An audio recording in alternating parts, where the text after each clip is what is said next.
اللہ تمہاری اولاد کے بارے میں تم کو ارشاد فرماتا ہے کہ ایک لڑکے کا حصہ 2 لڑکیوں کے حصے کے برابر ہے، اور اگر اولاد میت صرف لڑکیاں ہی ہوں یعنی 2 یا 2 سے زیادہ تو کل ترکے میں ان کا 2/3 ہے، اور اگر صرف ایک لڑکی ہو تو اس کا نصف ہے، اور میت کے ماں باپ کا یعنی دونوں میں سے ہر ایک کا ترکے میں 6واں حصہ ہے، بشرطے کہ میت کی اولاد ہو، اور اگر اولاد نہ ہو اور صرف ماں باپ ہی اس کے وارث ہوں تو 1/3 ماں کا حصہ ہے، اور اگر میت کے بھائی بھی ہوں تو ماں کا 6واں حصہ ہوگا۔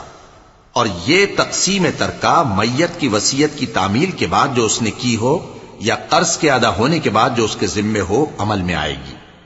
تم کو معلوم نہیں کہ تمہارے باپ دادوں اور بیٹوں اور پوتوں میں سے فائدے کے لحاظ سے کون تم سے زیادہ قریب ہے؟